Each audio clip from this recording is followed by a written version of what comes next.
Hello students, today we are going to study about what is dielectrics. What are the type of dielectrics? If you place a dielectric in the electric field, what will happen? What is the meaning of polarization? What is the meaning of susceptibility? So all these things today we are going to study in today's lecture. Okay? You are well acquainted with the insulators, conductors. Now the third type of material is there. 4 types are there, but here what we need is third type, that is dielectric.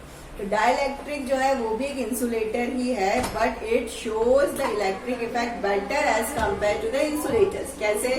जैसे अगर हमने कोई dielectric material लिया है, for example glass, wax etcetera, और अगर हमने उसको एक्सटर्नल फील्ड में रखा है, एक्सटर्नल फील्ड मतलब हम एक तरफ पॉजिटिव एक तरफ नेगेटिव लगा रहे हैं, we can use battery for that. तो अगर हमने एक्सटर्नल फील्ड में रखा है तो क्या होगा कि जो उसमें इलेक्ट्रॉन्स है, वैसे तो उसमें फ्री इलेक्ट्रॉन्स बहुत ही कम होते हैं, लेकिन उन फ्री इलेक्ट्रॉन्स का थोड़ा सा क्या हो जाएगा, डिस्प्लेसमेंट हो जाएगा. नेगेटिव कहाँ जाने चाहेगा, पॉजिटिव की तरफ, और जो बचेगा रिमेनिंग पार्ट होगा वो क्या होगा, पॉजिटिव आया, तो पॉजिटिव किस तरफ आ जाएगा, automatically towards the negative terminal of the electric field which you have applied. तो नेगेटिव जाएगा पॉजिटिव की तरफ, पॉजिटिव जाएगा नेगेटिव की तरफ. ठीक है, तो जो है इनका डिस्प्लेसमेंट हो जाता है इलेक्ट्रॉन्स का when placed in the external electric field. एक होता है एक्सटर्नल इलेक्ट्रिक फील्ड और एक होता है इंड्यूस्ड इलेक्ट्रिक फील्ड. एक्सटर्नल मतलब जो हमने लगा रखा है, इंड्यूस्ड या इंटरनल मतलब जो उसने खुद ने क्या करा है, रिस्टोर करा है. जैसे लास्ट चैप्टर हमने पढ़ा था, इलास्टिसिटी में when we stretch the rubber band we are applying the external force, लेकिन because of the elasticity property it wants to come back to its original position because of the restoring force. Similarly यहाँ पर जब electric field आप लगाओगे तो वो जो electrons और प्रोटॉन्स है उनके बीच का डिस्टेंस बढ़ेगा, लेकिन जैसे ही आप इलेक्ट्रिक फील्ड ऑफ कर दोगे वापस अपनी पोजीशन पर आना चाहेंगे. तो ये कब तक स्ट्रेच होते जाएगा, तब तक जब तक कि हमने जितना फोर्स लगाया है उसके ही बराबर वो जो डाइलेक्ट्रिक है वो भी रीस्टोरिंग फोर्स लगा सके. मतलब हमारा फोर्स और उसका फोर्स जब क्या हो जाएगा, बैलेंस, तब तक इलेक्ट्रिक फील्ड में क्या आएगा, change. Clear? Understood? So dielectrics are of 2 types mainly. One is polar and one is what? Non-polar. तो dielectric 2 types के होते हैं. Non-polar होता है, आपने पढ़ा होगा केमिस्ट्री में, एंड पोलर मॉलिक्यूल्स पढ़े होंगे आपने, नॉन पोलर और पोलर मॉलिक्यूल्स. तो नॉन पोलर वर्ड से ही समझ में आ रहा है. Non polar molecules are those molecules जिसमें सेंटर ऑफ पॉजिटिव और नेगेटिव कोइंसाइड करेंगी, और पोलर वो होता है जिसमें नेगेटिव और पॉजिटिव कोइंसाइड नहीं करेंगे. For example, with example you will understand much better.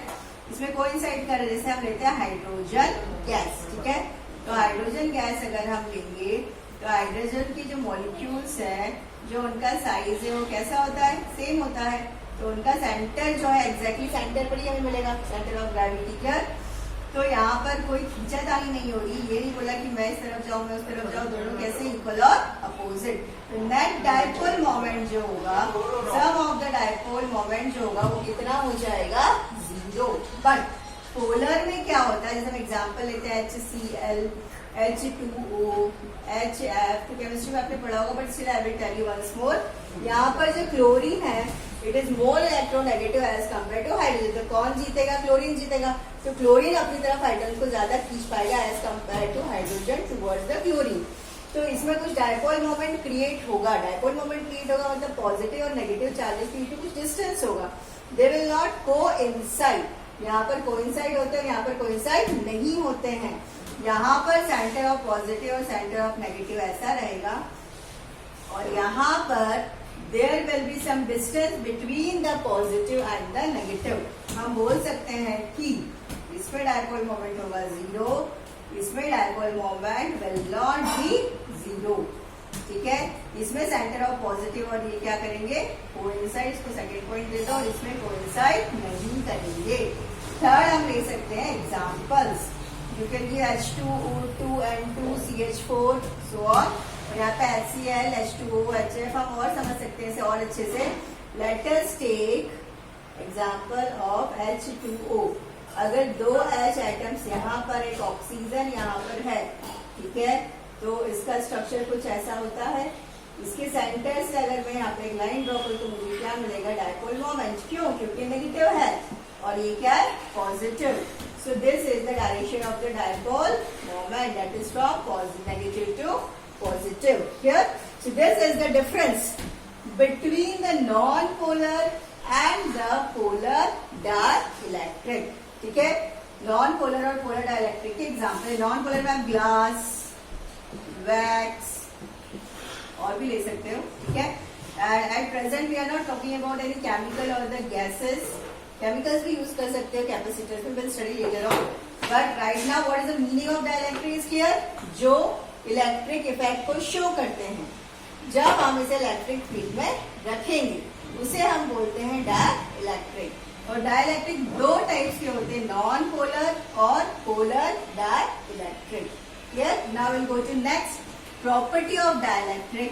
इस डाइलेक्ट्रिक को हम इलेक्ट्रिक फील्ड में रखकर देखते हैं कैसे होता है. हमने पढ़ा था कि अगर if we are placing a conductor in external electric field, अगर हम एक्सटर्नल इलेक्ट्रिक फील्ड में कंडक्टर को रखते हैं तो नेट इलेक्ट्रिक फील्ड जीरो होता है. प्रीवियस लेक्चर में हमने पढ़ा था.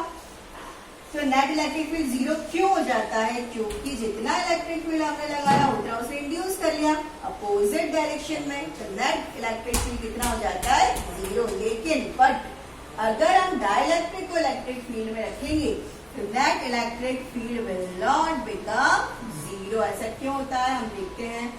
Let us take a dielectric material which is placed in the electric field. एक तरफ हमने ले लिया पॉजिटिव और दूसरी तरफ हमने क्या ले लिया? नेगेटिव. ठीक है, तो अगर हम एक डाइलेक्ट्रिक को रखेंगे तो इसमें जो पॉजिटिव और नेगेटिव चार्जेस है पहले तो कोइंसाइड हो रहे थे. जैसे ही हम इसे इलेक्ट्रिक फील्ड में रखेंगे तो जो नेगेटिव है कहाँ जाना चाहेगा? पॉजिटिव की तरफ. और पॉजिटिव कहाँ जाना चाहेगा? नेगेटिव की तरफ. ठीक है, और इस तरह से ये अपने आप में इंड्यूस कर लेगा. क्या इंड्यूस कर लेगा? Electric field. और उस इलेक्ट्रिक फील्ड का जो डायरेक्शन होगा वो क्या होगा? अपोजिट. किसके अपोजिट होगा? To the external electric field which you have applied. जो आपने एक्सटर्नल इलेक्ट्रिक फील्ड अप्लाई करा है उसके क्या होगा? अपोजिट. थोड़ा सा सेम है. ठीक है, all the size of this molecules are dipoles are same. अब नेगेटिव मतलब इलेक्ट्रॉन्स किस तरफ आएंगे? पॉजिटिव की तरफ. तो उधर क्या बच जाएगा? पॉजिटिव रह जाएगा. तो इस तरफ क्या आ जाएंगे? सभी नेगेटिव चार्जेस. और अपोजिट डायरेक्शन में क्या हो जाएगा? पॉजिटिव किस तरफ जाना चाहेगा? नेगेटिव की तरफ. So here you will get the positive charge. तो आप देख सकते हो कि एक्सटर्नल इलेक्ट्रिक फील्ड का डायरेक्शन जो है वो क्या है? From left to right, positive to negative.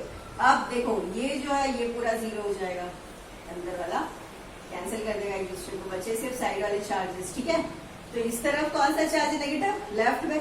और राइट में कौन सा चार्ज है? पॉजिटिव.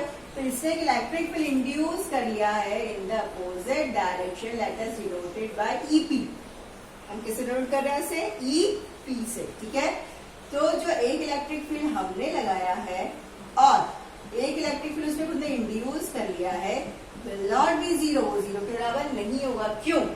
क्योंकि इसमें इतना स्ट्रेंथ नहीं है इसमें डाइलेक्ट्रिक में कि ये इतना इलेक्ट्रिक फील्ड लगा सके जितना कि हमने इस पे अप्लाई किया है. So that electric field will not be equal to zero. यही इसका एडवांटेज है. और इसी प्रोसेस को हम क्या बोलते हैं? Polarisation. What is this known as? Polarisation. Polarisation को हम डिफाइन कर सकते हैं.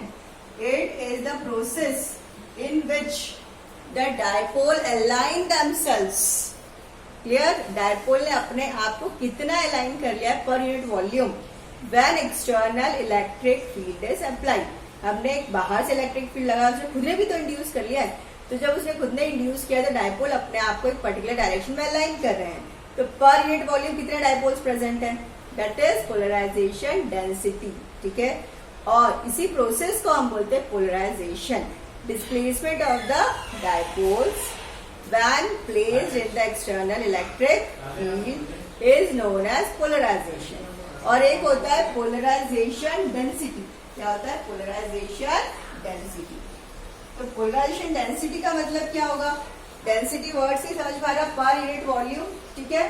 तो polarization density is a vector quantity, dipole moment पर यूनिट वॉल्यूम कितना इंड्यूस हुआ है, ठीक है, पर यूनिट वॉल्यूम, उसे हम क्या बोलते हैं, पोलराइजेशन डेंसिटी। अब डायपोल मोमेंट को हम क्या लिख सकते हैं, Q इंटू डी, और वॉल्यूम को हम क्या लिख सकते हैं, एरिया इंटू डिस्टेंस, या 2D की जगह हमने डी ले लिया, ये डिस्टेंस और ये डिस्टेंस सेम है, they will cancel each other.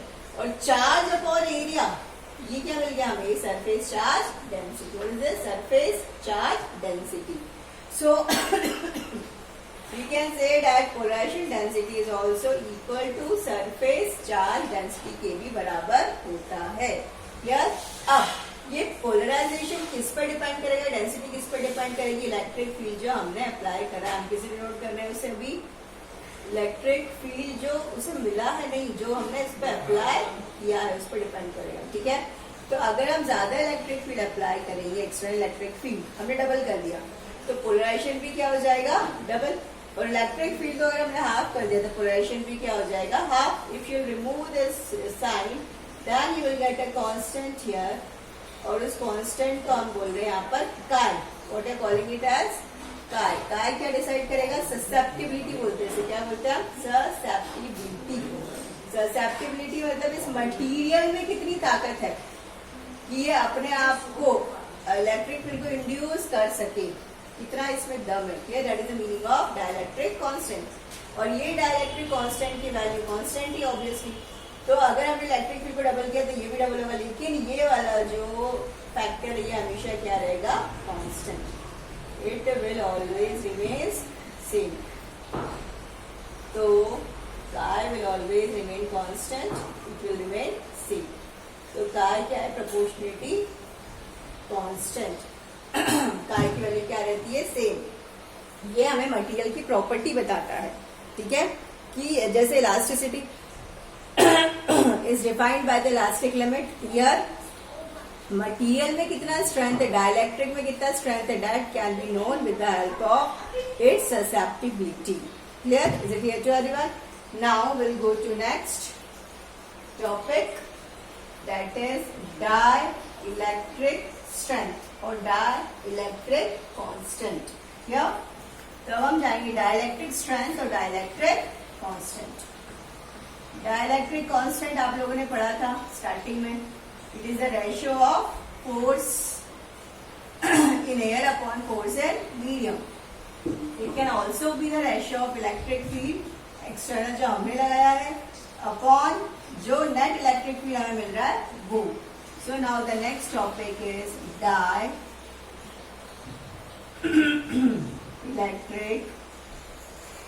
constant। इसे हम डिनोट करते हैं कि इसे dielectric constant is the ratio of external electric field to the net electric field जो हमें मिल रहा है। तो यहाँ पे ई नॉट तो हो गया एक्सटर्नल इलेक्ट्रिक फील्ड, और ई जो है वो नेट इलेक्ट्रिक फील्ड, नेट मतलब ई नॉट जो हमने लगाया था माइनस जो उसने यूज कर लिया है। इन दोनों का रेशियो जो है वो हमेशा क्या रहता है, constant, and it is always greater than 1। क्यों? क्योंकि ऑब्वियसली जो हमने इलेक्ट्रिक फील्ड लगाया है उसकी वैल्यू जो रिड्यूस्ड वाली वैल्यू में मिल रही है, जो नेट इलेक्ट्रिक फील्ड मिल रही है, इसमें से कुछ माइनस कर रहे ना, तो ये जो वैल्यू हमेशा ग्रेटर देन क्या होगा, 1।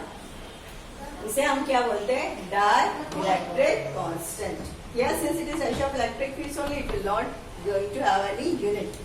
Here, now we'll go to dielectric strength. जैसे इलास्टिक लिमिट आप लोगों ने पढ़ा था लास्ट चैप्टर में कि रबर बैंड को खींचो तो कब तक वो रिस्टोरिंग फोर्स को वो कर सकता है, बियर कर सकता है। Similarly dielectric strength, dielectric strength का मतलब जैसे रबर बैंड को हमने खींचा, स्ट्रेच किया, तो क्या होगा, वो स्ट्रेच हो जाएगा, लेकिन उसकी एक लिमिट है, तब तक ही होते जाएगा, जितना हम फोर्स लगा रहे उतना ही वो रिस्टोरिंग फोर्स लगा देते टिल द इलास्टिक लिमिट। तो यहाँ भी डाइलेक्ट्रिक स्ट्रेंथ का मतलब है जैसे हमने एक डाइलेक्ट्रिक मटेरियल को इलेक्ट्रिक फील्ड में रखा तो उसमें डाइपोल्स प्रेजेंट थे। डाइपोल मतलब कॉम्बिनेशन ऑफ पॉजिटिव और नेगेटिव चार्ज। तो जब हम इलेक्ट्रिक फील्ड लगाएंगे तो नेगेटिव कहाँ जाना चाहेगा, पॉजिटिव की तरफ, पॉजिटिव कहाँ जाना चाहेगा, नेगेटिव की तरफ। तो जो डाइपोल है पहले तो वो दोनों क्या कर रहे थे, सेंटर ऑफ पॉजिटिव और नेगेटिव क्या कर रहे थे, को इंसाइड। उसके बाद जैसे जैसे हम इलेक्ट्रिक फील्ड बढ़ाते जा रहे हैं उनके बीच का डिस्टेंस जो है बढ़ते जा रहा है, एक लिमिट तक बढ़ेगा। उसके बाद जो है वो डाइलेक्ट्रिक क्या होगा, टूट जाएगा, ब्रेक डाउन। जैसे हमने पढ़ा था इलास्टिक लिमिट के बाद क्या होगा, पतला होते जाता है वो मटेरियल, और उसके बाद वो क्या हो जाता है, ब्रेक हो जाता है। सिमिलरली हियर ऑल्सो एक पर्टिकुलर वैल्यू तक वो क्या होगा, स्ट्रेच होगा, और उसके बाद क्या होगा, ब्रेक हो जाएगा। पॉजिटिव और नेगेटिव क्या हो जाएंगे, अलग हो जाएंगे। Clear? So that is the meaning of a dielectric strength. हम कितना इलेक्ट्रिक फील्ड अप्लाई करें कि वो बियर कर सके टूटने के पहले तक, that is the meaning of dielectric strength. जैसे मेजर कैसे करते हैं, वोल्ट पर मीटर, हमने कितना अप्लाई करा है पर मीटर। क्लियर? और किलो वोल्ट पर मीटर सेंटीमीटर कैसे मेजर करते हैं, डिपेंड करता है कि उसकी स्ट्रेंथ कितनी है। So thanks for watching, will meet in the next video again.